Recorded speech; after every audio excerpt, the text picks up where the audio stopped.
Olá, ouvinte, seja bem-vindo ao nosso programa sobre a série clássica Além da Imaginação. Eu sou a Angélica. Eu sou o Marcos. Hoje vamos aí para o episódio número 17, a temporada, né, Marcos? Chegando lá nos seus finalmente, logo mais está acabando. E, claro, né, no começo a gente sempre fala sobre o seu apoio, né? Nós não temos conseguido receber novos apoios no Apoia-se, né? E a gente está reiterando esse pedido frequentemente. Então, se você puder e você quiser, claro, né, tiver condições de nos ajudar, nos ajude pelo Apoia-se. Você pode pagar um valor mensal que fica a seu critério, tá? O link vai estar na descrição. Ou você pode nos ajudar via Pix também, tá? É apoiomasmorra@gmail.com. Hoje são 2 episódios que nós iremos conversar sobre.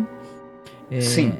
Eu acho que dá pra falar que tem uma certa trecheira, de certa maneira, nesses 2 episódios aqui, né? Uns temas aqui que vai gerar uma certa conversa nossa. E, bom, vamos lá. O primeiro que começa é logo The Miracle at Camafield. Esse episódio é a direção do Ralph Senensky e roteiro do Rod Serling. O episódio tem várias coisas bem zoadinhas, mas a gente chega lá. É um conto do C.B. Guilford, que o nosso amigo Rod Serling estava adaptando nesse episódio. Né? Ele foi ao ar no dia 19 de janeiro de 72. Certo. Né? E é mais um daqueles autores que saem nas revistas de ficção científica, ficção especulativa, né? Ele tá muito ligado na verdade, ao Alfred Hitchcock. Isso, né? Ele apareceu em muitas antologias do Alfred Hitchcock. Ele tem mais de 40 histórias publicadas em antologias. O Alfred Hitchcock, a gente já falou sobre isso, né? Tinha antologias de contos policiais. Alfred Hitchcock apresenta. Na verdade, o Hitchcock tinha lido patavina daquilo. Uma chamariz editorial, né? Mas ele também escreveu roteiro para... ou melhor, conto dele também foi adaptado, virou roteiro do Alfred Hitchcock Hour. Alfred Hitchcock apresenta séries de TV que eram também baseadas, apresentadas pelo Hitchcock. Isso. E é isso que esse cara é notado, o Guilford, né? E, na verdade, você vê que bastante autores que tiveram nas antologias ligadas aí ao Alfred Hitchcock aparecem adaptados aqui, né? Provavelmente o Jack Laird ou o próprio Rod Serling devia ser leitor assíduo desse material. Aí ele falava, isso aqui tá um bom roteiro. Dada a qualidade do material que a gente costuma pegar, realmente quem teve a chance de ler, né, nas revistas e tal, deve ter sido muito satisfatório na época, com certeza, né? Eu tô até com uma das antologias do Hitchcock aqui para ler, inclusive, na estante. Em breve eu vou começar a ler, porque no mínimo é bem divertido, né, o material que tem. Ah, muito bom, muito bom. Mas assim, né, o segundo episódio é o The Ghost of Sorworth Place. Isso. A direção também é do Ralph Senensky. E aqui o roteiro do Alvin Tapinsley. É uma adaptação do conto do Sorworth Place, do Russell Kirk.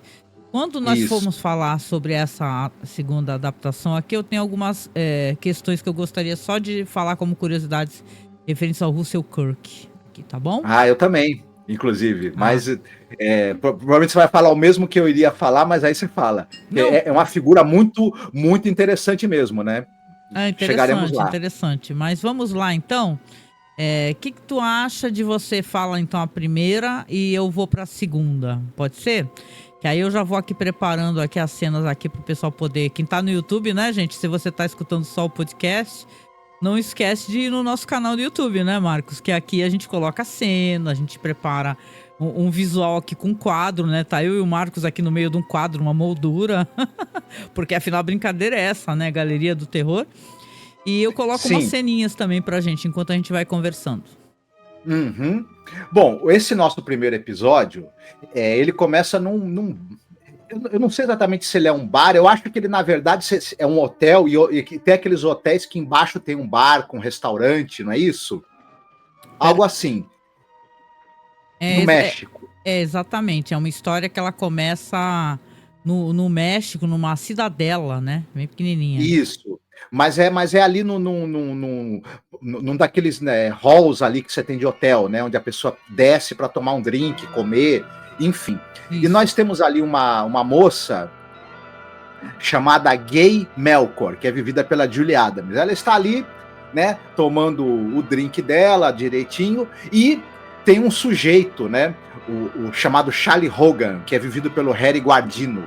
Ele começa num papo pra cima dela: oi, tudo bem? Posso pagar uma bebida para você pra gente conversar e tal? Ela fica meio assim, mas ele, um cara bem insistente, né? E ela acaba falando: não, ok, tá, pode pagar uma bebida para mim, pode sentar aqui pra gente conversar e tudo mais. E aí ele fala: eu vou te contar uma história, posso? Ela fala: pô, você vai aceitar o não como resposta se eu disser que você não pode contar uma história para mim? Não, não vou aceitar o não, quero contar a minha história. Ela: tá bom, né? Já o cara me pagou, eu vou ficar escutando a história dele. Acontece que a hora que ele começa a contar a história, ele começa a contar a história de um tal de Joey Melkor. Lembre-se, a gente fala, o nome dessa moça é Gay Melkor. O cara tem o mesmo sobrenome que ela, o cara da história que o cara tá contando. E ele vai contando a história de alguém que, na verdade, supostamente, durante um acidente envolvendo, se eu não me engano, um ônibus, né? Fingiu que teria sofrido nesse acidente um grave dano na coluna e ficado paraplégico, e cobrou uma indenização altíssima, né? E ele vai contando essa história e tudo mais. E tá fingindo até agora, né, que é paraplégico. E esse cara, né, esse Joey Melkor, esse pilantra, ele, por conta dele ter feito isso, ele tá sendo vigiado e seguido por um detetive particular que trabalha para a seguradora, que quer provar o golpe que ele deu, né? E ele até fala: pô, você tá aqui numa cidadezinha do México, né, com as pessoas aqui que não tem nada, e você aí gastando dinheiro, né, esse tal de Joey, esse pilantra, o seu marido, né, gastando dinheiro, né, de uma indenização que ele ganhou através de um golpe. Bom, ela, né, diante dessa história, ela fala: com licença, eu quero ir embora, não tô gostando desse papo. E a partir daí nós vamos ficar sabendo que eles estão nessa cidadezinha do México porque o cara conseguiu dar o golpe, conseguiu receber o dinheiro, e ele tem intenção. Só que é o seguinte, ele tem que fingir que é paraplégico. Como é que ele faz para parar de fingir? Nessa cidadezinha tem um famoso santuário onde teria aparecido a Virgem Maria, né? E onde se operam milagres. Ele quer ir até esse santuário para falar que na ida ao santuário, através das orações, ele foi curado do estado dele, e aí ele poder viver normalmente sem precisar fingir que é paraplégico, com o dinheiro que ganhou da indenização que ele conseguiu através de uma fraude. Será que ele vai conseguir? Temos aí a nossa história. Bom, essa é uma história aqui que é importante a gente apontar, que ela tem várias questões de um olhar do homem branco ali, estadunidense, para um povo que ele acha ser um povo empobrecido, sem cultura, né? Primeiro que quando esse cara tá olhando, que é o investigador, que depois a gente vai descobrir que é o investigador, ele tá olhando por uma grande procissão, né? As pessoas ali de noite, indo para aquele santuário. E, claro, é uma adaptação de um outro cara, né? O C.B. Guilford, que sinceramente, eu tava dando uma olhada na biografia dele, eu não vi ele em nenhum momento um estudioso da cultura mexicana, nem nada do tipo. Então, é uma história cheia de furos, tá? Porque, primeiro que esse cara, ele sofreu esse acidente, que diz que ele se fala que ficou paraplégico e fez um monte de exames, e foi constatado que sim, ele estava paraplégico, porque ele ia ao tribunal numa padiola, deitado, e é tudo muito furado, né? Tipo assim, são várias facilitações para que a gente aceite o que o roteiro está apresentando, né? Uhum. Chega a ser um pouco triste e até chocante a gente ver que é o Rod Serling, né? Que é o cara que adaptou, né? Isso. Essa história. Mas é importante assinalar que não é a primeira vez que isso acontece. Uhum. E já aconteceu em Além da Imaginação de diversas maneiras diferentes. Nós vimos um episódio, que eu não sei se tu vai recordar o nome dele, mas o pessoal que acompanha The Twilight Zone é que nem nós aqui, nerd de The Twilight Zone, vai lembrar que tem um episódio do Jesus Alienígena, que é uma coisa você fala, que merda que é essa, né? Que bosta é essa do Jesus que chega numa cidadezinha e tem outro Miguelito. Parece eu vou explicar a questão do Miguelito. Eu tô brincando, isso também é uma maneira meio, né? Mas só pra gente colocar aqui. Tem outro menininho também e tal. Cara, as interações desse episódio, elas são cômicas, né? Isso. Tem uma personagem mais pra frente que ela só fala graças. Ela fala graças várias vezes, como se ela não soubesse falar espanhol, só soubesse falar graças. Provavelmente a atriz não sabia mesmo falar espanhol, né? Mas é um negócio assim que eu só para ilustrar o que você está falando, para o público também visualizar, o México aqui, essa cidadezinha do México, ela é retratada como uma cidadezinha rural, que só tem casebres primitivos, as mulheres todas se vestem igual, todo mundo veste aquela espécie de túnica com sombreiro, isso em pleno século XX, anos 70. Gente, o México, a cidade do México e adjacências, ela é uma cidade que ela tem digamos assim, a grande cidade do México, né? Que nem você tem a grande São Paulo, a grande Nova York, etc. Tem 23 milhões de habitantes. Pra vocês terem uma ideia. É uma cidade moderníssima. Enfim, as cidades pequenas no México também tinham prédios, como tinham ruas asfaltadas, carro, normal. As pessoas usavam calça jeans, as pessoas não andavam de sombreiro nos anos 70, no México, em qualquer lugar, assim. Assim, parece que eternamente, quando alguém vai retratar uma vilarejo no México, parou sempre no século XIX. E não, claro que um vilarejo do México, em 1970, parece qualquer vilarejo de qualquer lugar dos anos 70, inclusive americano. Tem todas as modernidades que tinham nos anos 70, de vestimento, de tudo. De construção, é uma escolha, né? É uma decisão. É uma escolha. É uma escolha uma maneira de retratar um povo que é uma maneira estereotipada, atrasada, é o mesmo vilarejo, é o mesmo vilarejo da época do faroeste, em que todo mundo usa sombreiro igual, e o México, simplesmente na época em que essa série foi feita, o México não era assim, ponto. Né? Basicamente os caras querendo pegar um tesouro de Serra Madre e levaram pra vida aquele visual lá e não atualizaram nunca aquela história, né? Isso. Mas aqui, detalhe, como eu falei, não é a primeira vez que isso acontece, porque tem esse episódio aí. Qual é o nome desse episódio do menino que encontra o Jesus Alien? Eu não lembro agora. Depois a gente coloca na publicação, tá? Como é um episódio esquecível, né? Eu acabei até não lembrando mais. E ao mesmo tempo, porque eu acho que é legal a gente apontar essa questão, ele não faz isso sempre. Não é assim que o Rod Serling retrata. Às vezes ele pega, episódios como Dust, aonde ele fala sobre a segregação do povo, sobre questões de injustiça. Sabe, ele tem estofo para isso. Mas parece que nesse momento aqui, essa adaptação, e eu não li a adaptação, às vezes a gente consegue ler, né, o conto original. É muito ruim, deve ser desde a adaptação, eu penso assim também, né? Sem justificar o que o Rod Serling fez aqui. É uma história cheia de furo, porque que tipo de análise é essa desse cara que sofreu esse acidente? E passou por todos os testes, não entendo isso. Alguém que sofreu um ferimento na coluna cervical, que fez com que ficou na coluna vertebral, rompimento ali de vértebra, lesão no sistema nervoso ali, que vai gerar que a pessoa perca os movimentos da parte de baixo do corpo, fique paraplégico.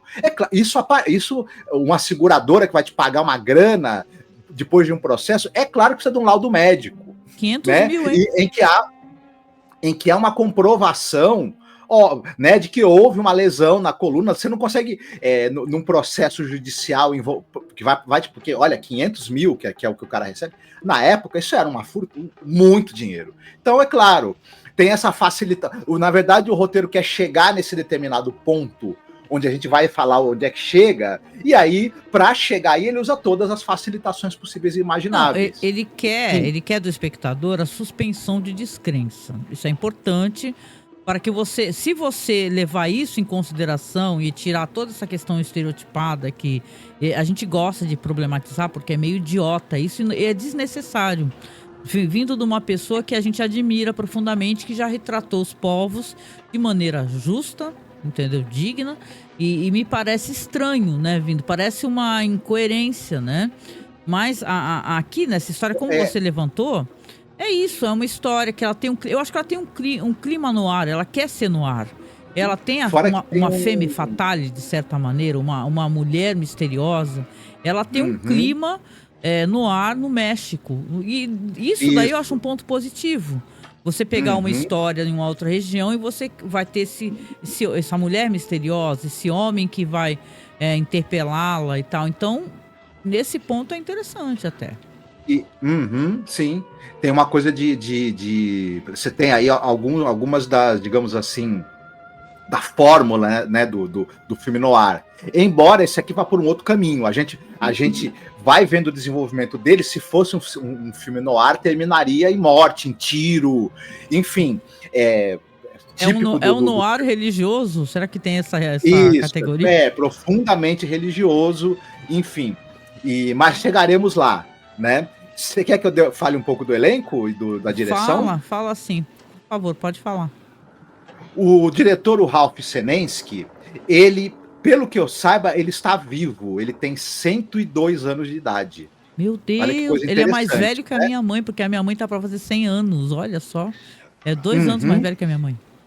Ele, obviamente, ele não dirige mais, mas ele teve mais de 50 anos de carreira. Ele dirigiu aquele episódio de Além da Imaginação, o nono episódio da quarta temporada de Printer's Devil, não é? Nossa, Lembra? que é Episódio maravilhoso.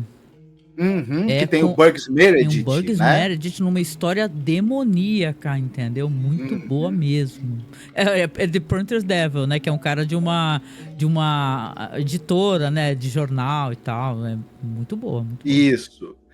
Agora, uma coisa interessante: esse episódio, a gente vai chegar lá quando a gente falar mais pra frente do que acontece. Ele tem um tom religioso. E é interessante que esse cara, o Ralph Senensky, eu já tinha falado daquela série chamada Insight. Era uma série que ela era uma série católica, né? Ela mostrava histórias, dramatizações que tinham a ver com conceitos do catolicismo, com conceitos religiosos, enfim, uma série que também fez muito sucesso. E ele dirigiu 15 episódios dessa série. Talvez, não por coincidência, ele está aqui dirigindo um episódio que tem também um fundo religioso. Pode ser, Será né? que ele era Até porque, católico? possivelmente, Insight era uma série que é dos anos 60, né? Ele dirigiu algumas outras coisas. Tinha aquela série que o Burt Reynolds ele fazia um detetive, o Dan August, uma série que fez sucesso também com o Burt Reynolds. E ele dirigiu vários episódios dessa série com o Burt Reynolds. Ele dirigiu também séries como FBI, 16 episódios da série FBI. Ele é um cara que. Você vê que coisa interessante, ele tinha experiência em dirigir séries policiais e Uhum. séries de fundo religioso. Você vê que não escolheram o cara para esse episódio à toa. É. Ele fez também coisas como, por exemplo, ele dirigiu vários episódios de uma série que é o Papai Precisa Casar. Oh, que Sabe o cara maravilha. do Incrível Hulk, o Bill Bixby? Sei. Tem uma série de TV com o Bill Bixby que ele era um cara que ele ficava viúvo e ele precisava criar a filha. Ao mesmo tempo, a série mostrava dele criando a filha como pai solo e ali as mulheres ali que apareciam que ele poderia talvez ter um novo casamento, a vida de solteiro, a vida de viúvo dele, né, que se tornava uma nova vida de solteiro, mas com uma filha para criar. E, enfim, a série tratava desse cotidiano do viúvo criando a filha e Os, dos flertes que ele tinha ali os com, né? japoneses já melhoraram essa história que fizeram o audition, né? Isso.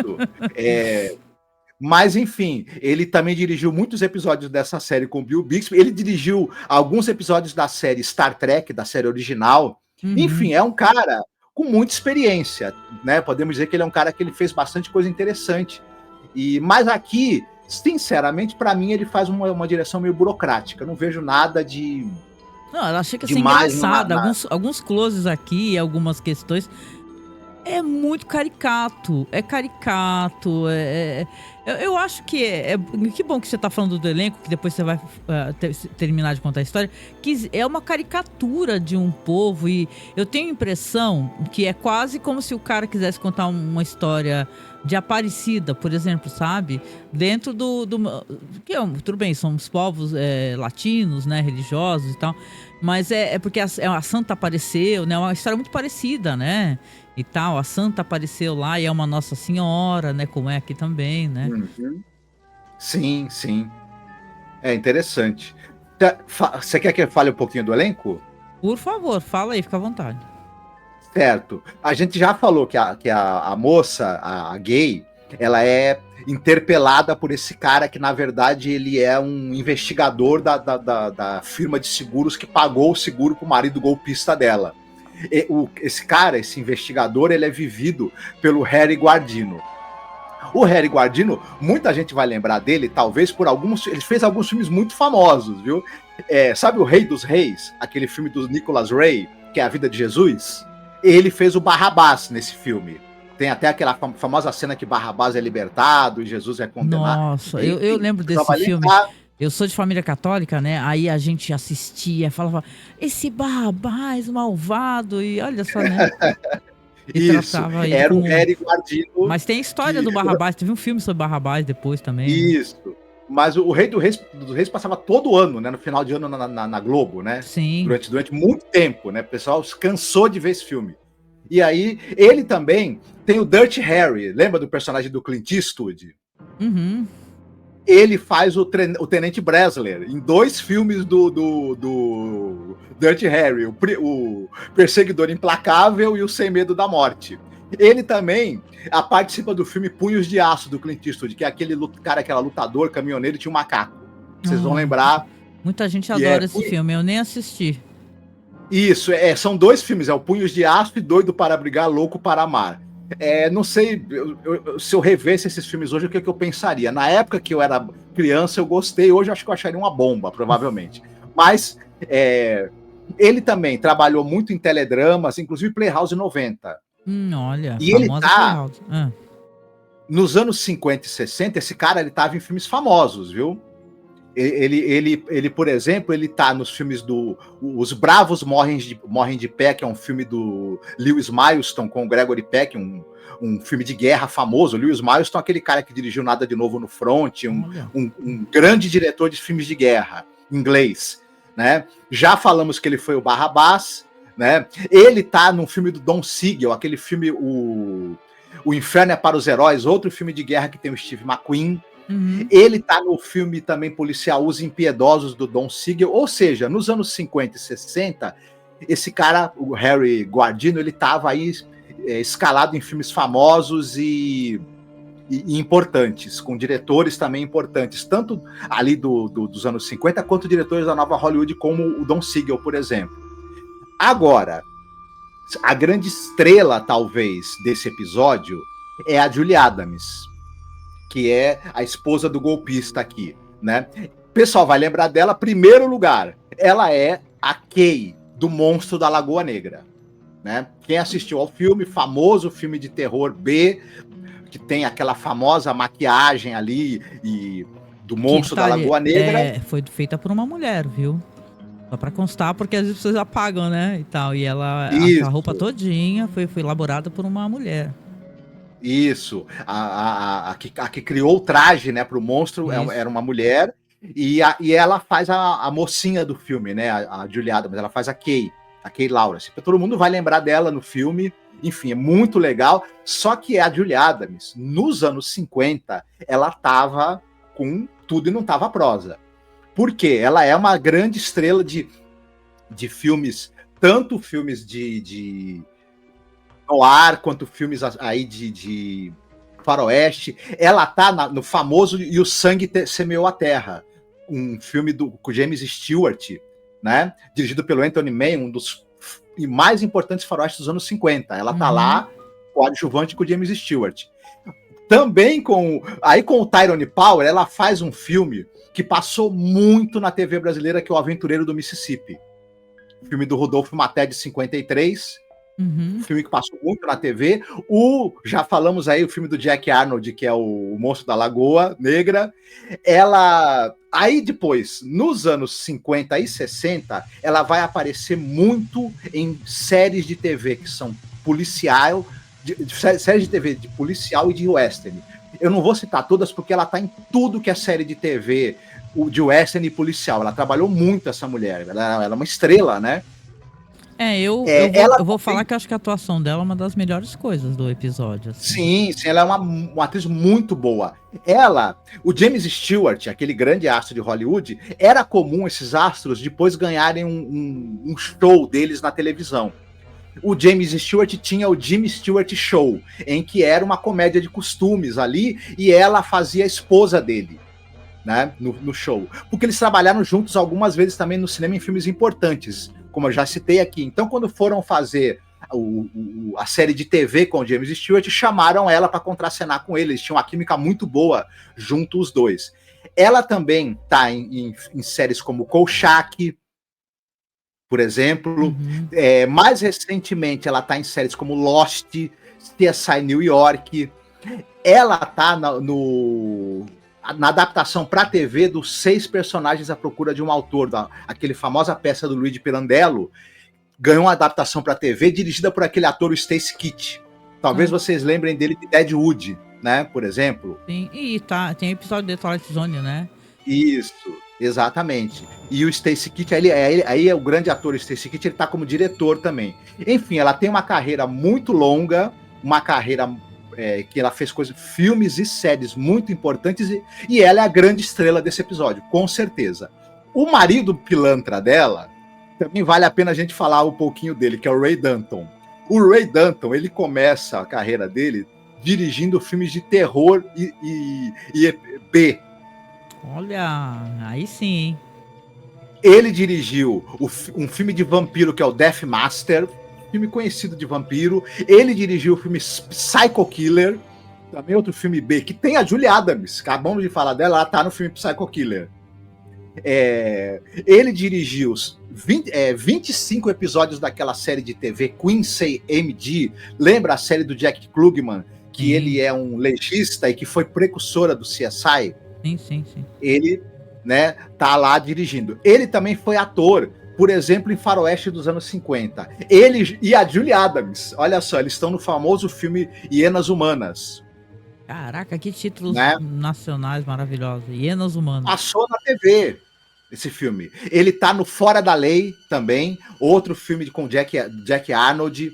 Ele tá no filme Loucura Assassina, filme do Abney Birbman, que é um cara que dirigiu vários episódios de Além da Imaginação. Falamos dele, falamos desse filme. Lembra? Muito. Quando a gente falou do episódio The Dummy. Nossa, The Dummy é fantástico, tá? Isso. A gente falou que o Abney Biberman fazia uns filmes de suspense, Loucura Assassina entre eles. Esse cara também, ele também fez uns filmes na Itália. Entre eles, ele fez uma das versões italianas do 007, que no filme era o Mike Gold, não era o James Bond, era o Mike Gold, o 007 italiano. Ela é a versão suecada. Isso, uma das versões suecadas. Enfim, aí também ele também participou de séries aí, tipo Havaí 5-0, São Francisco Urgente, enfim.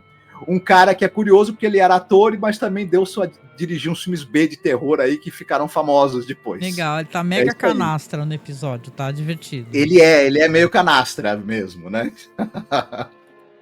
É isso. Legal.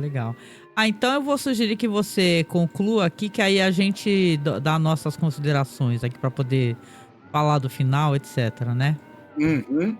Bom, a gente vai ficar sabendo que esse cara, esse sem vergonha, o Joey Melkor, ele tá realmente lá no hotel com a esposa dele, com a gay. Ele não tá paraplégico coisa nenhuma, tanto é que aparece a sombra dele em pé conversando com ela.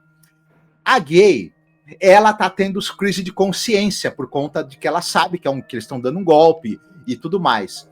E ela até fala pra ele, pô, eu tô desconfortável com isso daí. Ele chega, aperta o pulso dela e fala pra ela, olha, se você der com a língua nos dentes, ele ameaça ela de quebrar os ossos, quebrar os braços, quebrar as pernas dela, né? Negócio horroroso. É uma cena Você vê feia. que ele é uma pessoa horrorosa mesmo. Uhum. Ocorre o seguinte, ele vai realmente lá para o santuário, levado pelo pessoal por uma maca. Ocorre o seguinte, o investigador também vai, porque ele quer ver esse golpe aí, né? Como é que vai ser feito. Mas tem a coisa do menininho com a mãe. Isso, eu ia chegar lá. Tá. A gente acaba percebendo o seguinte, no caminho eles encontram um menino cego e a mãe, e o investigador até fala, pô, deixa eu levar esse menino, fala pra mãe, eu levo ele nas costas, tá? No caminho até o santuário. E ele vai levando o menino pro santuário. Ocorre o seguinte, quando esse menino vai até lá e vai até o altar ali e tudo mais, o menino realmente fica com os olhos curados. E isso é uma coisa interessante, que a gente estava reclamando do roteiro do Jack, do Rod Serling, aqui ele faz uma coisa interessante, porque no momento em que ele mostra que o menino foi curado, ele estabelece pra gente que milagres realmente talvez aconteçam nesse santuário. E aí ele prepara o que vai acontecer, que o cara é levado lá para dentro do santuário, o Joey Melkor, o golpista, ele fala com o padre, pô, o padre fala, você veio aqui, ora e tenha fé, e o cara fala pro padre assim, não, fica sossegado que eu vou sair andando daqui, se aveste não. E realmente, daqui a pouco ele simplesmente levanta da maca e sai andando. Claro, ele não estava paraplégico, era um golpe. O problema é que, a partir do momento que ele sai da porta do santuário para fora, ele imediatamente é ofuscado por uma luz, né? E ele começa a falar, poxa, eu não estou enxergando, me ajudem, pelo amor de Deus, e ele está completamente cego. Ele acaba sendo punido por alguma espécie de justiça divina, né? Por ter tentado usar o santuário ali para dar um golpe, e aí a gente termina o episódio com ele cego, e a esposa dele indo embora junto com o investigador, e ele ficando lá cego, né? Se deu mal. É como eu falei, é uma história cheia de cacuetes, né, e tal. Tem essa parte aí, o tempo todo que ele encontra o menino deixou o óculos cair, né, o investigador pega e o menino estende os braços, ele fica com pena, leva a criança. E aí estão indo lá, aquela procissão toda, né, ele vai ter uma troca com o padre, vai ter uma conversa com o padre. E é uma das conversas mais maravilhosas que eu já vi, né, porque é aquele negócio de, ai, como é que é, né, que é isso aqui, essas muletas, essas coisas penduradas aqui. Aí o padre fala, são os milagres que acontecem aqui, né? E assim, mas como é que fazem as pessoas que não têm os seus milagres, né? E vêm aqui pedir. Elas confiam em Deus, né? Porque Deus é amor e então Deus deu aquilo pra elas têm que conviver. É uma troca bem assim, mesmo que tu fala, caralho, que, né? É isso aí, né? Fé é isso, né? Mas você vê que o padre é falante de inglês, isso é importante, né? Esse personagem que é o padre, ele fala inglês e conversa com ele, né? O investigador tá ali muito chateado e tal, e esperando aquela pessoa chegar. E ele chega com a padiola, né? Você vê que todas as pessoas, as naturais da região, pelo que me parece, elas estão ali fora ajoelhadas por algum motivo. Eu não entendo porque que elas não estão dentro da capela, né? E eles não, ele entra com a padiola e tudo, e ele fica lá dentro, né? E como você falou, ele dispensa o padre. Ele fala assim, meu filho, padre, você quer que eu reze por você? Não, isso aqui é entre eu e Deus, pode deixar que a gente se resolve aqui, né? E ele até quando ele chega, ele fala pro cara, pô, cara, né, tu acha que vai se safar tão facilmente aqui? Porque, porra, tá fácil fazer esse crime, né? É só você pegar... Você vai lá, você engana a seguradora e depois você vai para um lugar, o milagre aconteceu, você sai andando e tá tudo bem, né? E tal. E essa história é muito ruim, ela é cheia de furo, pelo amor de Deus. Essa é outra facilitação de roteiro, que assim, o tribunal não acredita em milagre. Então, se eu fosse... Você tá paraplégico, você recebeu uma indenização. Você vai lá para um dito santuário, é operado um milagre e você sai andando.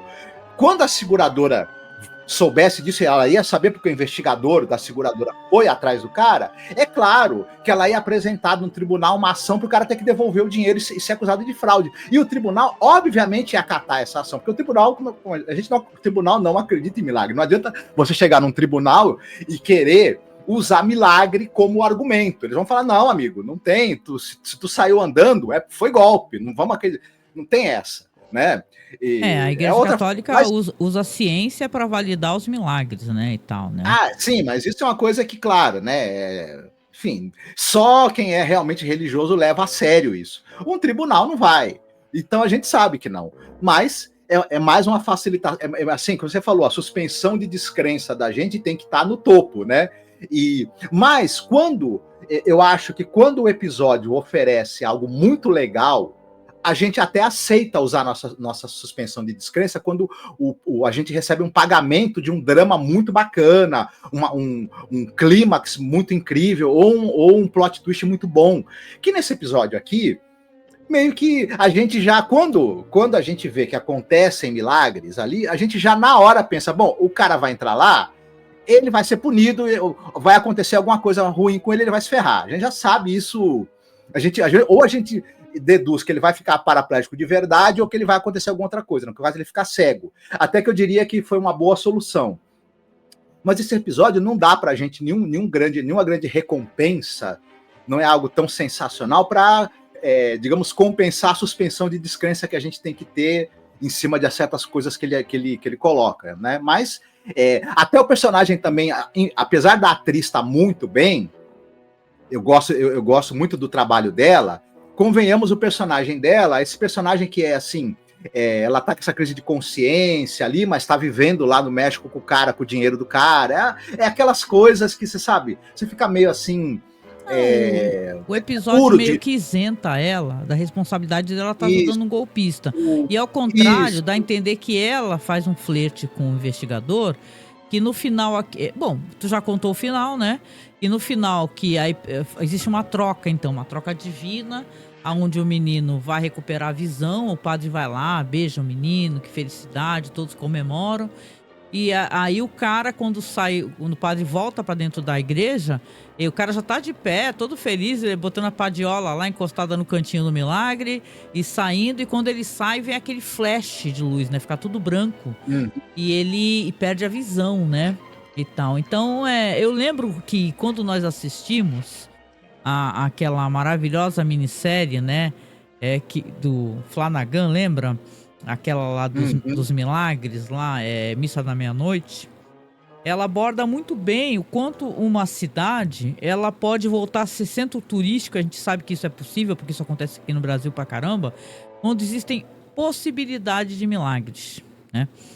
Então você tem aqui uma cidadela, aonde ela é conhecida pelos milagres, mas tem pouquíssimas pessoas ali em cena, porque sim, é um episódio que tem baixo orçamento. Então você vê que ali... Imagina um lugar, imagine a romaria, gente, que está acompanhando, de pessoas de todos os lugares do mundo, num lugar onde existem milagres comprovados, de certa maneira. Isso seria grande, gigante romaria, uma cidade com uma infraestrutura gigantesca, desde de questão de acesso para turistas, a hotéis, etc. Nada seria... uma coisa... quem sabe, né? É uma falta de visão, né? Tudo bem, gente, é um episódio de baixo orçamento, que tem que ter suspensão de descrença, ok. Mas tá tudo muito mal estruturado aqui. Quando o menino recupera a visão, você não tem nem sequer a sensação de grandiosidade dessa cena. Parece que tá todo mundo acostumado a ver milagre lá. É tudo muito caricato. A criança, por sinal, atua muito mal, tá? Muito mal mesmo. O menino tá se divertindo. Agora você imagine, a criança, quando ela recuperasse a visão, ela ia ficar completamente, ainda mais o menino que a gente deduz que ele é cego de nascença, ele ia ficar desnorteado e maravilhado, e todo mundo lá ia ficar completamente, imagina. Mas, e como você falou, lá dentro do santuário tem trocentas muletas que o pessoal teoricamente deixou porque voltou a andar. Então aquela cidade seria conhecida no mundo todo, seria um negócio... quando ele dá aquele grito e eles voltam lá pra vê-lo, né? Ele tá cego e ele já sai todo um cego assim perfeito, né? Ele sai aquele cego estilo sou cego há muito tempo, porque já sai andando não tropeça em ninguém, não cai, Isso. já sai no A melhor pessoa. estilo, né? E saca, chorando e tal, e vai ter uma cena que Isso. a cena, as cenas todas não tem menor impacto pra gente enquanto espectador. Ela é muito caricata, é um episódio muito ruim, sabe? Tá todo mundo muito ruim no episódio. A não ser a atriz que eu acho que ela realmente tá muito boa, tá? Mas é assim, Isso. alguém falou pra figurante mãe do menino, fale graças. E ela fala graças umas 5. É a única frase que ela tem no episódio é graças. Então isso daí soa pra gente, novamente, como a visão de alguém apresentando um povo e, porra, meu, é muito injusta, sabe? Quer dizer que, então, você, estadunidense, você tá indo pra um lugar ermo, maravilhoso e desconhecido, onde ocorrem milagres verdadeiros. Ah, tá, cara pálida. Uhum. Né? Pô, e é uma pena, porque de certa maneira essa ideia, ela é uma ideia interessante. Ali, se fosse desenvolvida de uma outra maneira, poderia ter gerado algo curioso, algo realmente interessante, né? Faltou talvez ter um pouco mais de peso essa coisa dos milagres, faltou ter um pouco mais dessa coisa do drama criminal também, né? Do noir. Perderam a oportunidade de fazer um bom episódio. E tem uma cena meio ridícula. O episódio termina com ele colocando óculos. O óculos dele caiu, o menino dá pra ele. Aí ele coloca, tem 2 imagens da Nossa Senhora em cada lente. E dando a entender que ela virou o tema do banner aqui do episódio, porque é de uma trecheira violenta, assim, né? Se você olhar pelo lado do trash, ele é divertido, tá? Ele é um besterol vira uma coisa mais divertido. Engraçada. Talvez, se ele fosse um episódio de Além da Imaginação, porque até que ele tem uma história que poderia até se encaixar ali um pouco no que seria, mas com a narrativa que os diretores do Além da Imaginação costumavam colocar nos episódios, com aquela fotografia em preto e branco, com todo aquele esmero que o Além da Imaginação tinha, talvez fosse muito mais interessante, por exemplo. Mas aqui no Galeria do Terror ficou um episódio, né? E Galeria do Terror é muito inconstante, né? A gente sente isso aqui, a gente falando de episódio por episódio, você vê que tem episódios que são de uma genialidade, né? De uma abordagem perfeita, entendeu? Da pessoa pegar um conto, que o conto é bom, e a pessoa fazer com que o episódio seja uma adaptação, coisa que eu sempre defendi, que ele seja uma adaptação, e é uma ótima adaptação. Eu falo assim, ok, é diferente, mas e aí? É legal, é interessante. Aqui não é só... se você tira toda essa questão que empobrece a história, esse preconceito que o pessoal coloca, ainda é uma história ruim, sabe? Ela não funciona. Ela não funciona. Ela tem furos de roteiro, ela apresenta personagens que a gente não compra tão facilmente, e tem essa visão meio bem estereotipada, né, do que é o México. Então, juntando tudo isso, não dá, não. Bom, mas é isso, né? É um episódio, né? Que nem meu filho fala assim, aqui, quando eu pergunto o que tu acha do filme, ele fala, é um filme. Então, aqui é um episódio, um segmento. Sem dúvida, é um dos episódios apresentados na TV americana. Exatamente, nos anos 70. É isso, né? Bom, tem mais delongas, vamos aproveitar, vamos aí então pro segundo. Eu vou falar um pouquinho pra vocês aqui. Enquanto eu falo, você sabe que eu gosto de colocar as cenas, né? Então deixa eu já preparar isso daqui, né? Colocar as cenas pra vocês aqui, peraí. E eu acho que é até um pouco engraçadinho, né? Mas vamos lá então, pra poder falar desse episódio aqui, que pelo menos tem umas questões legais referentes ao próprio episódio, o criador também, né? Vamos lá então. Esse segundo episódio aqui, ele é o episódio chamado O Fantasma de Sorworth Place. Sorworth é TH, né? Acho que é Sorworth Place. Como eu falei, é baseado numa história do Russell Kirk. Depois eu vou falar um pouquinho, não que eu tenha, nossa, mega estudado, mas eu achei interessante porque esse cara, ele aqui tem uma proposta que ele quer colocar nas histórias dele, então acho legal a gente evidenciar isso daqui.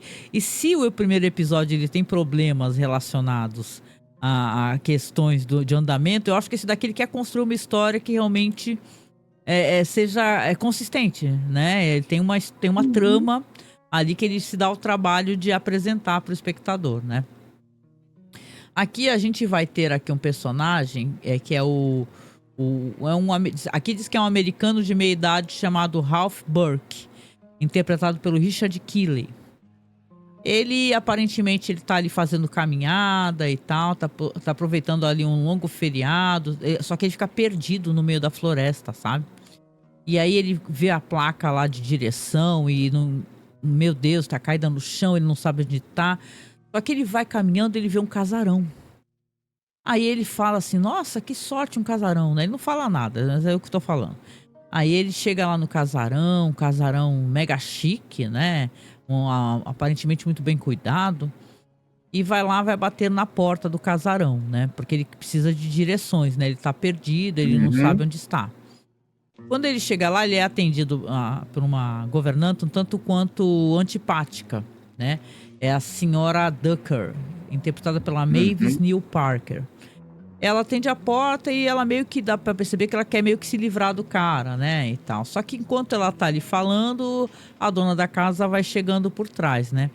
Quando ela chega, né, é uma mulher muito bonita, né, o nome dela, a personagem é Anne Loring, é interpretada pela Jill Ireland. Ela acaba intercedendo, dá instruções pra ele, fala pra ele assim que se ele andar muito rápido, ele chega na próxima cidade, que tem ali uma hospedaria, né? Fala assim, olha, corra como o vento, que você consegue chegar lá, né? Só que ele já fica todo encantado, todo sorridente, todo galã pra ela, assim. E ela é até fotografada, inclusive, como... Parece que ela tem uma certa... um certo brilho, sei lá, um glam, uma coisa assim, né? E ele conversa com ela e tal, e ele fala, se você for agora, você consegue. E aí acaba, né, tendo essa troca com ela, a governanta mais do que rápido, antes dessa conversa, inclusive, ela pede licença e fala assim, olha, dona fulana, tá na hora tal, eu tenho que ir embora, tá? Eu posso, tudo bem? Ela fala, ok, tudo bem, né? E ela sai andando, a governanta, com uma pressa, que você fica até assim, né, Marcos? Nossa, que pressa que essa senhora tá, né? E eles conversam ali mais um pouquinho e não vai demorar muito, o personagem vai se despedir e ela fica olhando ali na frestinha da porta de uma maneira muito enigmática e já mostra cenas assim de uma outra localidade. E ele já então instalado no que parece ser uma pensão, um hotel, né? No dia seguinte, né? O tempo passou e aí quando ele chega pro cara que tá na recepção, né? Ele fala, o gerente do hotel, o senhor MacLeod, que é o Patrick O'Moore, né? Ele acha que a Anne é uma amiga do Burke, né? E fala, deixaram aqui pra você um bilhete, né? E tal. Você conhece essa mulher, né? Que ela é famosa ali na cidade pelos motivos meio errados, né? A Anne Loring, ele fala, eu fui ontem na casa dela, pedi direções, né? E ele vai conversando com o gerente meio assim, né? Dá pra ele um papel e quando ele vai ler o papel, tá escrito assim, caro senhor Mr. Burke, por favor, venha à minha casa tomar chá comigo às 4:30 da tarde. Está convidado e tal. E ele fica todo, né? Ele até quase sai correndo, porque o gerente fala, ela acabou de sair daqui, quase que ele sai correndo atrás dela, ele tá visivelmente muito interessado, né? Só que o gerente tá com aquela cara de, meu, cuidado. Eu vou parar em certo momento, mas eu quero primeiro chegar pelo menos na parte da conversa dos dois, que eu acho isso divertido, né? Aí o gerente tá ali, todo misterioso, né? Um personagem muito misterioso. São longos diálogos, tá, gente? São diálogos onde o gerente, a dado momento, fala que tem que sair da recepção, que tá na hora do chá, vai pra um bar, convida ele pra conversar. E aí, esse gerente vai ser a primeira pessoa que vai contar essa história referente a essa mansão e a essa mulher. Servindo ali uma bebida, ele fala assim pro cara, né? Fala, olha só, essa mulher que você encontrou, que te convidou, ela tem uma história, tem um passado muito conhecido aqui da nossa região. Ela era uma mulher que parece que ela sofria alguma espécie de violência doméstica com o marido. E se suspeita que ela tenha matado o marido dela, né? E ela é uma mulher que ela não reside aqui, aquela mansão, uma mansão vazia, onde ninguém frequenta, ninguém gosta nem de trabalhar lá, e você entende até a pressa da governanta, né? E basicamente ele fala assim, olha, cuidado com o convite que você recebeu. Se que você vai aceitar, porque essa mulher é uma mulher cheia de mistérios, as pessoas temem essa mansão, temem bastante essa mansão por motivos de achar que tem fantasmas. Então, se você vai, tenha muito cuidado, né?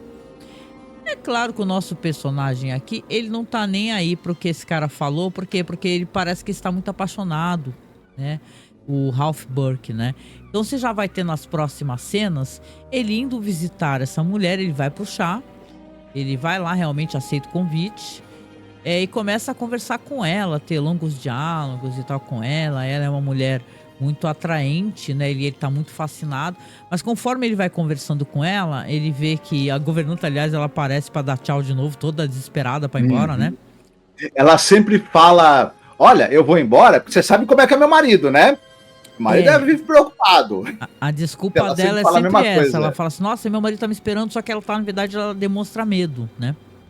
E ele fica ali conversando, e conforme ele conversa com essa mulher, ele vê que estranhamente, nessa casa, ela fala do marido, ela fala que ela conhece as histórias que falam sobre ela, e que falam no vilarejo, que ela é uma mulher perigosa, que ela é uma mulher muito misteriosa, por que ela vive na casa sozinha, por algum motivo, por que ela é uma mulher enclausurada.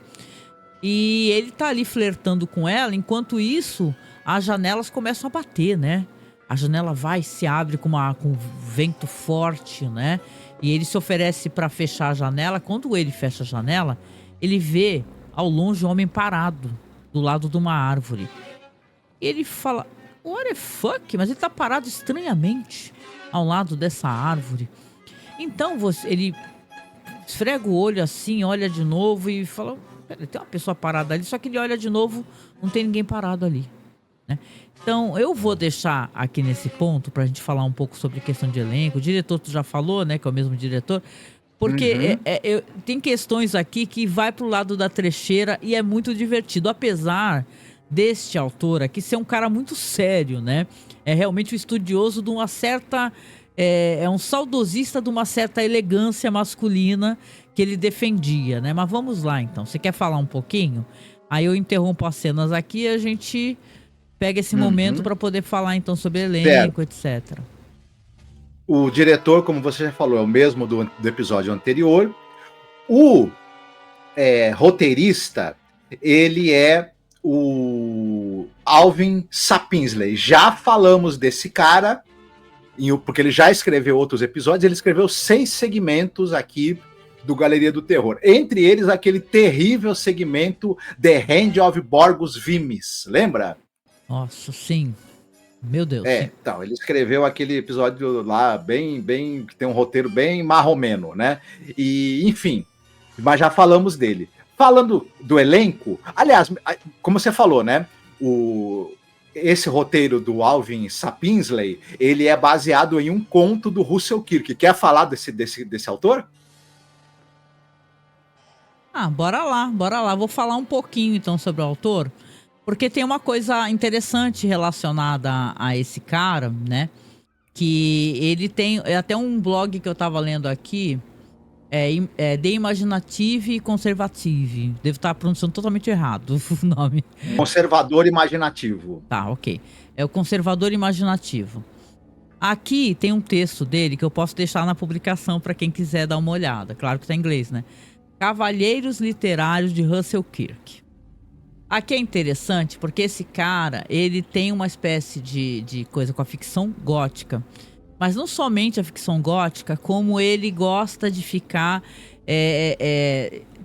lembrando um certo glamour da cavalaria, do homem do exército, do homem salvador e tal. Essa é uma história de um cavalheiro que ele salva uma dama. Claro que aqui na adaptação, acho que acaba ficando tudo meio trash, mas tem... sim, essa questão do cavaleiro, né, Marcos, né? Sim, exatamente. O Russell Kirk, ele, como você falou, né, e literatura gótica, você tem essa coisa da casa, né, muito importante. Ele era famoso por literatura gótica e contos góticos e contos de fantasma. Ele mesmo falava, eu quero ser um novo M.R. James. Isso. Eu quero seguir a trilha desses caras. E aqui é importante, até te dando pequena parte, que eu quero recomendar aqui nesse segmento, vou falar sobre isso depois, uma das histórias do M.R. James, que nós temos um podcast tratando especificamente disso, viu? Sim. Isso. Então, e aqui você falou, e tem essa coisa do cavalheiro, né? Do cavalheiro à moda antiga. Também vale a pena a gente citar o fato de que esse cara, o Russell Kirk, ele era, além de escritor, ele é o maior, um dos principais, se não o principal intelectual do conservadorismo dos Estados Unidos do século XX. Isso. Do pós-guerra, com certeza. Ele foi o cara que escreveu o livro The Conservative Mind. É um livro extremamente influente dentro do conservadorismo americano depois do pós-guerra. É um livro que ele traz uma releitura e reapresenta as ideias do Edmund Burke, aquele famoso conservador inglês. Basicamente, o Russell Kirk, ele traz os conceitos do conservadorismo inglês e adapta para os Estados Unidos. E ao trazer essas ideias, claro, essas ideias já eram conhecidas antes, mas o The Conservative Mind é a tese de doutorado dele. Ele era um cara muito culto, ele era um sujeito que escrevia ensaios, escrevia artigos em diversas revistas, escrevia em jornais, escreveu livros sobre política, sobre cultura. Ele era um teórico político também, né? E um conservador daqueles, né? Isso, católico. Depois ele não é de origem católica, de nascimento, assim, não foi batizado no catolicismo, mas depois se converte, porque só que ele é um conservador radical, só que ele sendo um pouco justo com ele, né? Eu discordo em gênero, número e grau de tudo que o conservadorismo prega, mas, sendo justo com esse cara, ele tá muito longe dos fascistas semi-analfabetos que se dizem conservadores hoje. Ele não era esse tipo de coisa, ele era um conservador muito mais próximo... que tá falando que é conservador, né? E é só um fascista mesmo da extrema-direita. E normalmente é uma pessoa burra e ignorante, isso é importante dizer. Isso, né? Exatamente. A pessoa sem formação cultural, intelectual nenhuma, né? A pessoa que é totalmente... Apesar de eu também não simpatizar com as ideias do conservadorismo, ao contrário. Não, isso. Ele é um conservador muito mais próximo do que era um Tolkien, por exemplo, do que era um C.S. Lewis. Isso. Tanto é que os conservadores ingleses eram onde ele se espelhava, né? O Russell Kirk. Enfim, e ele é um cara também interessante, porque ele, em determinados momentos, por exemplo, ele chegou a declarar voto em candidato do Partido Socialista. Porque ele, uma vez, né, ele falou assim, ó, já que o candidato republicano é uma porcaria e o candidato democrata é uma porcaria, eu vou votar no candidato do Partido Socialista. Então ele tinha um pouco isso, ele não era um fanático nesse... E também, ele mesmo falava, ele detestava essa coisa desse... anarcocapitalismo, ele achava que isso era coisa para idiota, para ignorante. Ele tem uma coisa também de gostar de retratar a decadência dessas grandes casas nobres e tal. Então, ele tem uma coisa de, por exemplo, na história dele, essa casa, essa mansão, não é uma mansão rica e bem cuidada, é uma mansão decadente.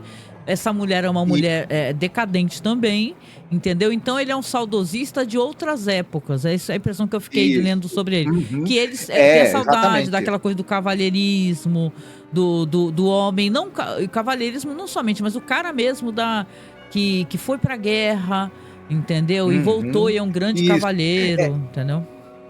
Por trás tem uma visão elitista, eurocêntrica, a gente já sabe de todas essas coisas, né?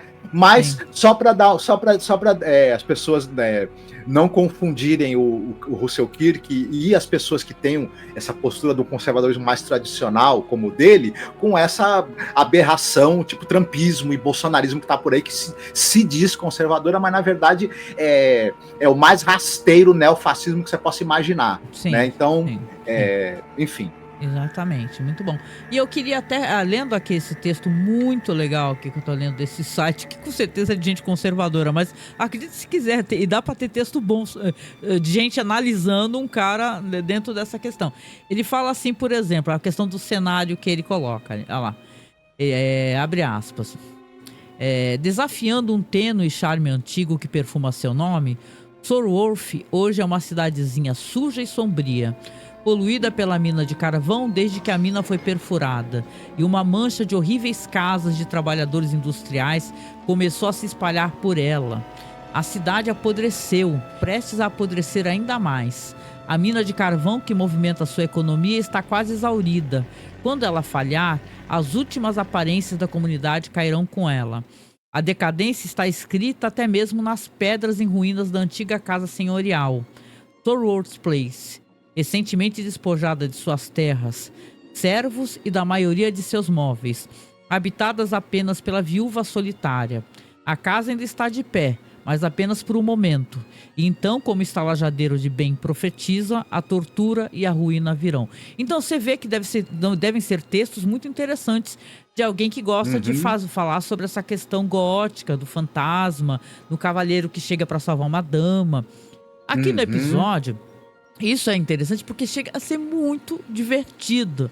A cena, aí não tem como, o enunciado que eu vou colocar para esse podcast, porque eu gosto de botar uns títulos engraçadinhos, vai ser tipo, queria furunfar com o fantasma.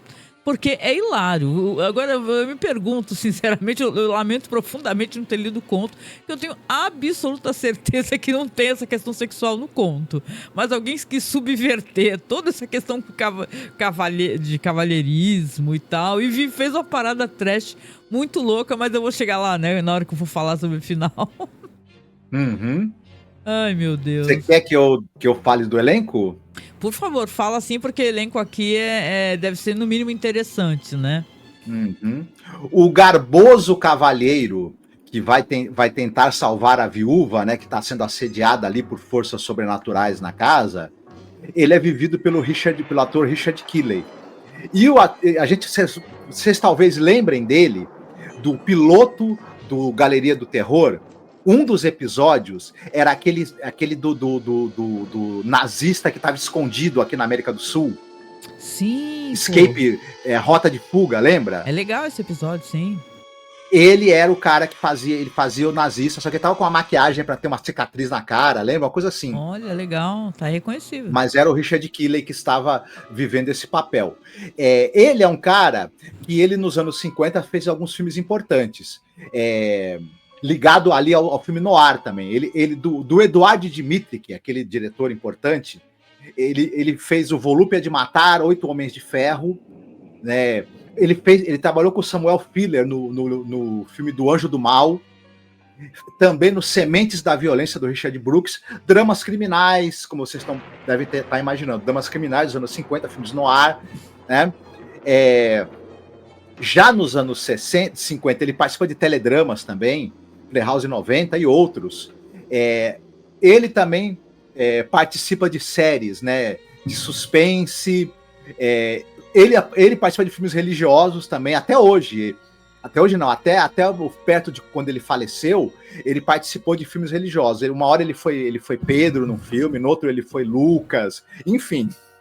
Esses filmes religiosos para televisão, sabe, essas coisas. Ele também está num filme importante do Richard Brooks, que a gente já comentou, que é A Procura de Mr. Goodbar, né? Um famoso drama sobre alcoolismo dos anos 70, em que você tinha a Diane Keaton, que ela é aquela mulher solitária que ela vai de bar em bar, bebendo e se metendo em relações tóxicas. Filme famoso, filme importante dos anos 70, passou na televisão, né? E ele está em muitas séries também de western e de suspense, ao longo dos anos 60, 70... Um ator aí também que teve, né, uma carreira também longa. Agora, a viúva que ele tá de olho, né, e que ele quer salvar, ela é vivida pela Jill Ireland. A Jill Ireland, ela é famosa, entre outras coisas, por ela ter sido esposa do Charles Bronson. Ela é famosa. E o que acontece? Ela é um dos... Isso. E ela é um dos grandes casos de nepotismo no cinema. Por quê? Quase tudo que é filme do Charles... Quer dizer, não dá para dizer que ela tá em tudo que é filme do Charles Bronson, porque, assim, quem é da nossa idade, quem é mais novo, não faz ideia da quantidade de filmes que o Charles Bronson fez na vida. O Charles Bronson é talvez o maior nome do cinema de ação dos anos 70. Talvez não, acho que com certeza. Então a quantidade... E ele era um cara que ele fazia filme nos Estados Unidos, na França, na Itália... Ele fazia filme de ação em tudo que é lugar. E a Jill Wyler, que era esposa dele, tá em muitos filmes dele. Citando, ela começa nos anos 50, fazendo comédias românticas. Nos anos 60, ela faz alguns outros filmes de crimes. Por exemplo, ela tá no filme A Lei dos Corruptos, em que ela contracena com o David McCallum. Ela também tá num filme chamado Tão Jovem e Tão Má. Então ela faz uns filmes no ar ali, uns filmes de drama criminal nos anos 60. Ela participa de séries como Star Trek, Agente da Uncle, e aí quando ela conhece o Charles Bronson e casa com ele, aí vai longe. Na Europa, ela faz com o Charles Bronson O Passageiro da Chuva, filme famoso que passou na TV brasileira, Cidade Violenta, Visitantes da Noite, tudo filme que passou aqui no Brasil, passava na TV direto. Ela tá em filmes importantes do Charles Bronson, assim, digamos assim, do melhor que ele fez. O Assassino a Preço Fixo, aquele famoso filme dele dos anos 70, que depois teve várias refilmagens ruins, mas é um filme maravilhoso. Ela tá no filme. Ela tá no filme Valdez, o Mestiço, passou na TV 1 bilhão de vezes, o filme El Tino, né? Que o título original do Charles Bronson, um filme famoso dele também. O Lutador de Rua, filme do Walter Hill, famoso filme também do Charles Bronson, um dos mais importantes filmes aí também de ação dos anos 70. Ela está no filme, claro, contracenando com ele. E na série Desejo de Matar, que é uma série enorme, que ninguém aguenta, com o Charles Bronson, ela está em vários filmes. Meio que a partir do momento em que ela casa com ele, boa parte da carreira dela está em ser coadjuvante nos filmes dele. Mas, fora isso... Ela casou com ele e precisa trabalhar, e é isso aí, malandro, né? Isso. Mas fora isso, ela tá em várias séries e outros filmes também, muito assim também na linha do drama ou do filme policial, mas é isso. E ela era uma atriz muito interessante, eu acho. Ela era uma figura muito interessante, assim. E é curioso como ela tem algo de misterioso nesse filme, nesse episódio aqui, e eu acho que apesar dela ter uma atuação muito contida, ela usa algumas coisas, assim, por exemplo, nunca piscar em cena, que acabam dando um toque muito de mistério, assim. Ela não é uma mera donzela em perigo, ela sabe como dar alguns toques na atuação dela para gerar algo de misterioso e chamar atenção, assim, de deixar uma pulga atrás da orelha na gente quando a gente assiste ao episódio. Eu achei ela uma atriz muito competente aqui. Eu também, eu gostei dela, né? É que o desfecho do episódio, ele é muito trash, né?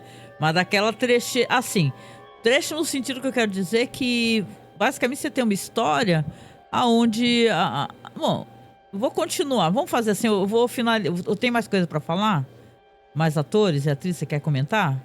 Não, eu resumi nesses aí que são os que mais aparecem. Isso. Você citou também, né, que o cara ali, que ele é o administrador, não, o que é o senhor que conta a história? O gerente do hotel, exatamente. Onde ele tá ficando, né? Que você citou, que ele é um cara que ele é vivido pelo ator que é o Patrick O'Moore, né? Enfim, e ele é um cara que tá em filmes aí como... Ele participou de um episódio de Além da Imaginação, ele tá em filmes como Inferno no Pacífico, e muitas séries também de policial, muitas séries de suspense, dramas, enfim. Mas é um cara que ele tava mais para ser coadjuvante mesmo nos filmes. E, enfim, por isso que eu acabei não citando muita coisa nos filmes e nas séries que ele participou. Por isso que eu acabei não citando especificamente a carreira dele, né? Pra gente não se estender demais também, né? Legal. Não, tudo bem, interessante, né? Fatalmente, esse elenco aqui da série são sempre de pessoas muito... Já tiveram uma carreira do caramba, né, e tal, né? Night Gallery e The Twilight Zone, a gente falava muito sobre elenco, direção e tal, porque sempre tem histórias interessantes, né? Mas aqui, pra gente poder finalizar aqui essa história, vamos colocar, botei umas cenas aqui. Ele vai lá tomar o chá com ela, né, no primeiro dia. Aí ela conversa com ele sobre as coisas que ele sabe, né, porque foram contadas pra ele no hotel. Ele vai ter essa visão desse homem estranho parado do lado de uma árvore. E ele vai continuar, isso é importante, né? Ele vai ter outros tipos de visões também. Tem uma hora que ele vai ver esse homem passar, por exemplo, por dentro da mansão, sabe? Como se ele estivesse atravessando para um outro ambiente lá dentro, né? Esse homem, ele não tá só lá fora olhando, ele também tá dentro da mansão, ele tá transitando, esse homem misterioso. Uhum. E ele fica assim, porra, né? Que merda é essa? Só eu que tô tendo essas visões. E ele fala pra ela, né? Ele fala pra ela, ela fala, você deve ter visto o meu marido, né? Porque o fantasma do meu Uhum. marido, ele tá sempre presente por aqui. Ele acha isso estranho e tal, mas você repare que não é isso que vai fazer com que ele deixe de frequentar a mansão dela. Porque afinal de contas ele tá interessado nela, né? Ele tá apaixonado por ela, né? E ele é um cavalheiro também, né? No outro dia, quando ele volta na mansão, ele volta já tá frequentando, parece que ele tá frequentando alguns dias já. A governanta tá saindo e ela pede para poder falar com ele. Ela fala, o senhor falaria comigo alguns minutos aqui, por favor? Eu tô indo embora. E ela começa a conversar com ele, pedindo para ele tomar cuidado. Toma cuidado com essa mulher, né? Porque essa mulher realmente é uma mulher muito perigosa, né? Que ela sabe de coisas e já viu coisas estranhas que acontecem, né? Que ela vê, inclusive ela mesma já viu o fantasma do marido dela. Ele até brinca, fala assim, tu viu o fantasma? Quero ver então na hora de dar teu pagamento. Será que ele aparece? Ele Uhum. zomba, né? E ela fica ali tentando Sim. alertá-lo e ele achando aquilo absurdo. Afinal, ela tá ali desancando, né? A mulher que ele tá interessado, que ele tá apaixonado, né? E Uhum. enquanto isso, o fantasma vai continuar aparecendo, né? Tem até um momento que ela vai ser eles vão ser flagrados, né? Ela vai lá e fala assim: "Ai, você tá aí? Eu tava te esperando, né? Você tá aí, que bom." Aí a governanta dá tchau rapidinho, né? Sai andando e ela carrega Uhum. a visita, né? Que é ele pra dentro, né? Toda elegante, toda flertando Uhum. com ele. E ele vai falando pra ela que ele continua tendo essas visões desse fantasma, tanto que quando ele entra na mansão, ele vê o cara jogado na escada. E daqui a pouco ele olha de novo e não vê mais nada, né? E aí que ela vai fazer um pedido pra ele muito estranho nessa história. Ela vai conversar com ele e vai falar assim pra ele: "Olha, eu preciso fazer com eu preciso que você me ajude a assumir o fantasma do meu marido, a enterrar o fantasma do meu marido, desaparecer com ele." Por quê? Porque ele vive me perseguindo, ele tá sempre entrando no meu quarto, na casa, rondando por aí. As pessoas têm muito medo dele, por isso as pessoas também têm muito medo de mim, né?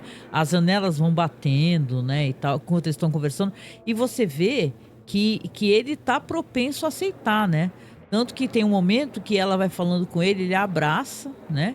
Ele abraça e ela fala pra ele uma coisa que é importante nesse segmento. Ela fala assim: não existe nada nessa terra de Deus viva que eu ame." Aí o que que acontece? Ela faz esse pedido pra ele. Ela fala assim: "Olha, você pode me ajudar?" Então, esse pedido, né? Quando ele escuta esse pedido dela, ele abraça, né? E como eu disse, ele fala assim que não tem, que ali vai ajudá-la, né? Imagine, né? Ela pode contar com ele. E ela já dá a entender, vendo que ele tá muito interessado, que nada vivo no mundo interessa a ela. Isso é uma coisa muito suspeita de se falar, né? Então essa noite ele começa a fechar todas as janelas, todas as portas. Ele, né, vê se tá tudo seguro e ele vai falar pra ela da escadaria: "Onde é seu quarto?" Do qual ela olha assim, ela fica com uma cara meio de, né, surpresa, né, de maneira desagradável, né. Aí ele fala pra ela: "Não se preocupe, que eu não tô te perguntando onde é seu quarto pra invadir o seu quarto, de maneira alguma, né. E sim, eu quero que você vá para o seu quarto, por favor."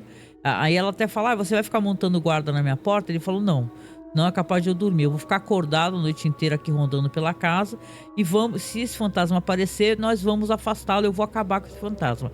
Aí você se pergunta, né, ok, como é que você vai acabar com um fantasma, né? Mas ele tá lá com a velhinha lá e tal, ela sobe as escadarias, ele continua então fazendo essa vigilância na casa durante a noite. E ele vai ver, assim, andando pela casa, tem certo momento que por algum motivo, isso é uma cena muito estranha, né. Primeiro ele olha novamente, tem essa cena que eu acho que é um frame parado, tá, do fantasma na mesma posição pela janela, ele olha, tá parado lá fora. Aí ele fecha a janela com toda a pressa do mundo, acende a vela que apagou e tal, e vai continuando andando nos ambientes. Só que uma coisa estranha acontece. Tem um momento que essa mulher, que deveria estar lá em cima no quarto, ele vai olhar um barulho assim pra trás, ela tá tipo destrancando a porta. Por que ela estaria destrancando a porta? Ele vai segurar ela, não deixa ela abrir a porta, fala, volta pra cima. Por que você tá fazendo isso? O fantasma vai entrar, eu acabei de ver ele lá fora. Volta pra cima, por favor. Ele segura ela e pede pra ela subir as escadarias, ela sobe de novo as escadarias. E ele é muito burro, porque ele resolve ele mesmo ir lá fora. Só que ele vai lá fora, a porta ficou destrancada, né? Ficou aberta. Quando ele vai lá fora olhar, o fantasminha rapidão, que é o fantasma rapidão esse daí, ele entra rapidinho assim, né? Pelas costas dele, né, Marcos, né? Ele olha pra árvore, não tem fantasma nenhum, só que o fantasma já, ó, tá ali, passa por ele rapidinho, rapidinho. Ele fica desesperado, porque ele vai tentar abrir a porta tá trancada, né? Lá dentro da mansão, você vê que esse fantasma já tá subindo as escadarias em direção ao quarto dela. Enquanto isso, o cara tá lá fora desesperado, meu Deus do céu, meu Deus do céu, meu Deus do céu, né? Tipo o urso do pica-pau, né? O Ralph Burke, né? E ele roda a casa, ele vê que o fantasma tá subindo as escadas, ele resolve quebrar uma janela, e pega e sai correndo. Enquanto isso, o fantasma já subiu as escadas, tá entrando, abrindo a porta do quarto dela, ela já tá nua, enrolado em lençóis lá, e o fantasma se aproximando, e o cara subindo as escadarias, e até que ele consegue chegar lá em cima, e quando ele chega e entra no quarto dela, ele dá de cara com o fantasma, né? E o fantasma olha pra cara dele assim, meio desesperado, né, e tal, ou assustado, ou então puto. É uma cena interessante, chega a ser engraçada, né? Meio, o que você tá fazendo aqui, né, na casa no quarto da minha mulher? E os dois se põem a brigar, uma briga física, né? Não é uma briga... O fantasma, ele não é intangível, né? Os dois brigam, quebra o pau, se joga no chão. E tem um momento que o fantasma sai do quarto, ele para no alto da escadaria. E o personagem aqui, o Burke, ele dá um salto pra tentar agarrar o fantasma, só que meio que salta pra morte. Por quê? Porque ele vai rolar a escadaria todinha, ele vai rolar toda a escadaria e vai cair morto lá no fundo, lá no final da escadaria, né? Por quê? Porque o fantasma apenas desapareceu. Olha que o fantasma tava tangível, digamos assim, durante a briga. Na hora que ele foi pular para dar né, voar no pescoço do fantasma logo no início da escada, ou melhor, no final da escada, né, o fantasma resolveu ficar intangível e o cara se estatela escada abaixo. Nossa, meu, é uma cena, né? E ela tá ali, né, por algum motivo nua, tirou as roupas, tá enrolada em lençóis, você vê visivelmente que ela tá nua.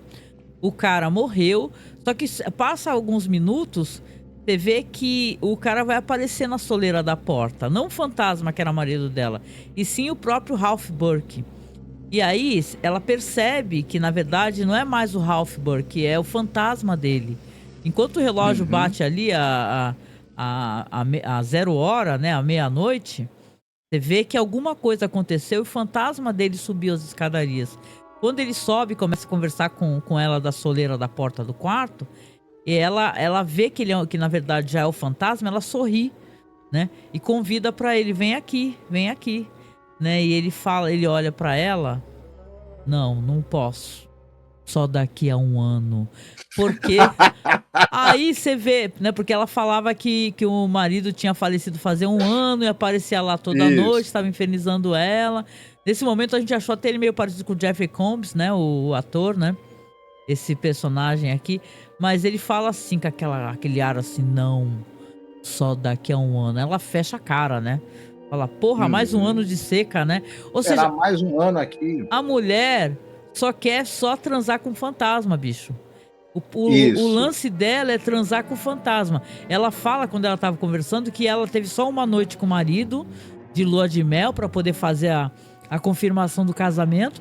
E depois, cara, nunca mais. Aí começaram a brigar, quebrar o pau, até ele cair pela escadaria. E foi isso, né? Tem alguma coisa... Eu não diria que ela é uma necrófila, porque ela não transa com digamos, o cadáver dos caras. Ela transa com o espírito. Então ela é, digamos, uma fantasmófila, né? Ela é uma fantasmófila, ela só quer transar com os fantasmas, tá ligado? Só que, pelo jeito, o fantasma do marido demorou tanto que ela falou assim, porra, malandro, preciso de um outro fantasma aqui, aí acabou convidando esse personagem pra virar fantasma. Eu acho que ela, entrando aí na brincadeira, né? Ela já não gostou muito, né, da noite de núpcias. Depois aí, quando o marido morreu, ela falou, vamos ver se melhora agora ele estando como fantasma. Pelo jeito não melhorou, né? Então ela queria ter um outro relacionamento para ver se achava um fantasma que fosse, digamos, mais compatível, né, com ela sexualmente. Tem umas entrelinhas aí interessantes, eu diria, que eu assistindo, eu fiquei na minha cabeça assim, né? Tipo, tem essa coisa desses cavaleiros galantes, né? Porque você tem um cara que é um cara tradicional, de uma família tradicional aí inglesa, né? E um cara que é uma espécie de cavaleiro à moda antiga americano também. Né? Mas as entrelinhas desse episódio é de que esse tipo de homem, cavaleiro, galante, tradicional, é incapaz de satisfazer sexualmente mulher. Tem essa entrelinha. Não sei se eu tô lendo demais, né? Achando entrelinha demais onde não tem, mas me deu essa impressão que o subtexto esses caras, no final das contas, eles são assim um fracasso, né? Enquanto homens viris, enquanto maridos, etc. Mas ela só quer fantasma, então o fantasma é mais viril do que os caras, então, deve ser, né? Na opinião dela. O que gera um certo humor, esse episódio tem um humor ali, eu não diria nem que é humor involuntário, ele tem um certo sarcasmo de fundo, que eu acho que é até proposital do roteiro, e que fez eu acabar gostando um pouco mais desse episódio, eu admito que eu me diverti com ele. A cena do cara pulando na escadaria acaba sendo engraçada, entendeu? Achei ela um pouco engraçada, na verdade. Ele constrói um clima meio gótico, de mistério, e depois ele vai evoluindo para algo que termina numa espécie de comédia, é engraçado. Mas eu não diria que esses dois, né, tanto a coisa desse horror gótico de fantasma, quanto essa coisa mais engraçada e esse subtexto irônico que ele tem, eu não diria que as coisas brigam, acho que elas até casam no final das contas. E, enfim, né? Não, mas a minha recomendação aqui, eu falei, né, antes que a gente termine aqui, que a gente já até, como eu sempre falo, a gente acabou até demorando um pouquinho mais que deveria, né? E a gente gravou um podcast que saiu no Natal, porque tem aquela tradição, né, do britânico e tal, do Reino Unido, que é de contar histórias de fantasmas, que é uma tradução que foi iniciada pelo autor, o M.R. James, né? E aí eu chamei o nosso amigo lá, o Rodrigo Fernandes, né, do Reminiscência de um Lorde Velho, e a gente teve a maior conversa, porque tem várias adaptações para a TV britânica das histórias do M.R. James, histórias natalinas. E uma dessas histórias, ela é muito sinistra, porque é justamente uma história de fantasmas prestes a invadir uma casa, entendeu? E você tem todo esse segmento do fantasma, ele subindo as escadas e tal, são fantasmas de crianças, né? De um velho que era um cara malvado, um tanto quanto torturador, né? Por sinal, é muito bonita porque tu faz a leitura dos trechos dos contos, né? Só pra falar que a gente se esmerou nessa edição, né? Então, se você escutar lá, tem o Marcos fazendo a leitura de alguns trechos dos contos, né? E também tem os episódios, viu? O Rodrigo até postou no blog dele, eu repostei também. Então fica aqui a recomendação, tá? Mas agora, pra gente poder terminar, qual é o segmento que você achou mais legal entre esses dois aqui? Eu gostei mais do segundo. Desse que é o The Ghost of Sorworth Place. Porque, como eu te falei, né? Esse episódio, primeiro, ele me manteve no suspense. E em segundo lugar, eu me diverti. Eu diria que ele é muito, mas muito menos assim, ele tem muito menos pretensões a ser uma fábula moral do que o primeiro episódio, que tem o roteiro do Rod Serling, né? O primeiro episódio, para mim, ele tem essa pretensão de ser uma fábula moral, que tem uma mensagem, e para mim, no final das contas, não funcionou. Eu só achei que no final é meio bobo, mas esse episódio aqui, o segundo, ele pode até ser meio bobo, só que ele é assumidamente isso, né? E eu acabei achando bastante engraçado e bastante divertido. Eu gostei. Bem mais, eu diria, do segundo episódio. Eu gostei, né? apesar de não achar nenhum dos dois muito bons, né? Achei, assim, Eu gostei, apesar de não achar que nenhum dos dois são episódios maravilhosos, Ah, tá? nenhum dos dois é excepcional, mas o segundo é mais legal.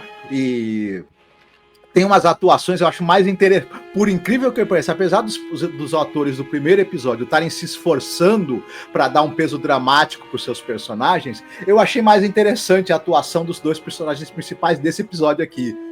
Enfim, e pelo menos me trouxeram uma boa diversão, né? Mas tá longe de ser um dos melhores episódios ou segmentos tenha sido ruim de da série. assistir. Mas eu tenho a impressão que, assim, são episódios legais, poderiam ser piores, né? A gente já pegou episódios piores, né?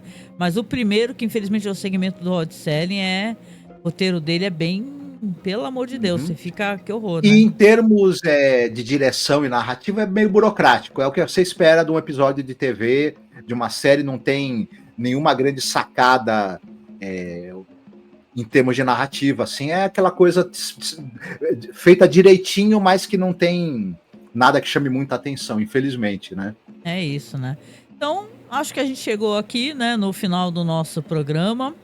Eu quero agradecer você que esteve aqui até esse momento. Lembrar que seria legal se você curtisse e compartilhasse essas publicações, seja no Spotify ou seja no YouTube. Lembrar que a gente precisa do seu apoio também. Nos apoie, tá? A gente faz esse pedido, a gente não faz de maneira gratuita, ou a gente está realmente precisando de ajuda para poder manter os nossos podcasts, nossos programas, a nossa pasta do OneDrive e por aí, né? Tentar de alguma maneira, inclusive nossa vaquinha, né? Que a gente tem uma vaquinha da Webcam, que a gente também fica na descrição aqui. Se você clica, aparece lá a nossa vaquinha, tá? Participe da nossa vaquinha para ajudar a gente a conseguir uma nova Webcam, né? E é isso, né, gente? Então eu desejo para vocês aí uma ótima semana. Se cuidem muito. Tá? E a gente se vê no próximo programa sobre Galeria do Terror. Fiquem todos muito bem, cuidem-se e a gente se vê em breve. Beijo, tchau, tchau. Tchau.